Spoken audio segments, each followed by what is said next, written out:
नमस्कार. माझं नाव सृष्टी सुरेश मैत. मला बघू शकता 97.63% मिळाली आहे. सर्वात पहिले तर मी सांदीपनी अकॅडमीचे खूप खूप आभारी आहे. कारण असं म्हणता येईल की त्यांचा माझ्या सक्सेसमध्ये खूप जास्ती कॉन्ट्रिब्युशन होतं.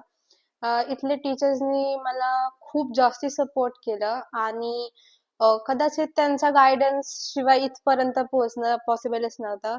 Special mention to honourable Rahul Gujral sir.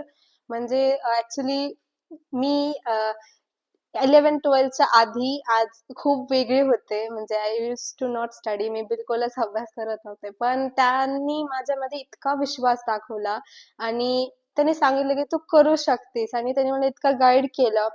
आणि जेव्हा म्हणजे काही अप्स अँड डाऊन्स, लोज जे काही होते, त्याच्यामध्ये सर्वात जास्ती मला सगळ्यात जास्त त्यांनी गाईड केलं and I am very very thankful to them. आज मला हे कसं मिळालं या बाबतीत मी काही गोष्टी सांगू इच्छिते टू ऑल द स्टुडंट्स वर ॲस्पायरिंग. दोन तीन गोष्टींबाबतीत मी सांगेल. पहिली गोष्ट म्हणजे it takes a lot of patience. तुमच्यामध्ये पेशन्स असणं खूप महत्वाचं आहे. किती पण खाली गेलं, किती किती पण तुम्हाला चांगले मार्क्स भेटले तरी सुद्धा तुम्हाला बॅलन्स मेंटेन करायचा आहे. कारण आपण खूप वेळा बघतो की जर का खूप चांगले मार्क्स पडत गेले तर इट इज हाय पॉसिबिलिटी की तुम्हाला ऍक्च्युअल एक्झाम मध्ये तुम्ही ओव्हर कॉन्फिडन्स मध्ये पण जातात, which is also about bad thing.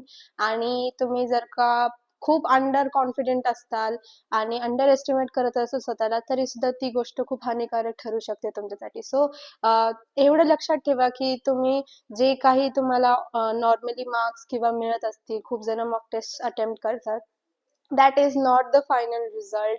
And I will always say just keep on trying and you will always get the result in the last. दुसरी गोष्ट म्हणजे अकॅडमिक गोष्टी आहेत काही काही की जे आपल्याला गायडन्स असतो किंवा नाही का ज्याच्यामध्ये टेक्निकल टर्म्स असतात. पण दुसरा ऍस्पेक्ट असतो तो म्हणजे इमोशनल ऍस्पेक्ट, जो जेई मध्ये इमोशनल आणि माइंडसेट ऍस्पेक्ट जो खूपशा वेळेस निग्लेक्ट केला जातो, खूप जास्ती निग्लेक्ट केला जातो. जे हे जे आहे it's not a sprint, it's a marathon. तुम्हाला तुमची एनर्जी लास्ट पर्यंत कन्झर्व करायची असते. आणि I would say I want to be you know I want to emphasise on this fact की तुमचं इमोशनल हेल्थ सुद्धा तेवढीच मॅटर करते जेवढं तुमचे मार्क्स मॅटर करतात. जर का तुम्ही त्या परिस्थितीत नसाल, माझे स्वतःचेच काही कलिग्स आहेत आणि तुम्हाला तुमच्या सोबतही खूप जण तुम्हाला मिळतील की त्यांच्या इमोशनल ऍस्पेक्ट्समुळे ते कुठेतरी मागं पडतात.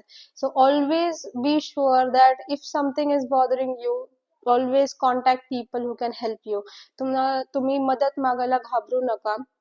तुमचे इमोशनल ऍस्पेक्ट तुम्ही इग्नोर नका करू, कारण फायनली तुमच्या एक्झाम मध्ये त्या सुद्धा गोष्टी दिसून येतात. आणि तुम्हाला बॅलन्स, इमोशनली बॅलन्स ठेवणं पण तितकंच महत्वाचं आहे. आणि at last I would say की you have to do a lot of hard work, की तुम्हाला खूप जास्ती मेहनत करावी लागते. म्हणजे असं नाहीये की पहिल्यापासूनच तुम्हाला एकदम जास्ती मेहनत करणं पॉसिबल आहे. मला नव्हतं. मी almost like half of the 11th नंतर जेन्युइन स्टडी स्टार्ट केला आणि ऑनेस्टली मी माझ्या फ्रेंड्सच्या कम्पॅरेटिव्हली पण कमीच अभ्यास केलाय. पण तरीही ट्राय युअर बेस्ट. कारण जेही असं आपल्याला स्टार्टिंगला वाटतं की जेही काय म्हणजे अभ्यास करायचा बस झालं, पण असं नाहीये. जेही मध्ये तुम्ही जेवढं जास्ती कराल तेवढं चांगलं आहे आणि ते किती केलं तरी ते कमीच पडतं. तर तुम्ही जेवढं जास्ती करता येईल तेवढं करा. अँड डोंट थिंक दॅट जे mains also is very easy. Advance तर खूप वेगळी गोष्ट आहे, पण मेन्सला पण असं समजू नका की खूप सोपं आहे. पण जर का तुम्ही कन्सिस्टंटली फ्रॉम द स्टार्ट करत राहिला, there is nothing that can stop you, and I assure you you'll get a good success in this.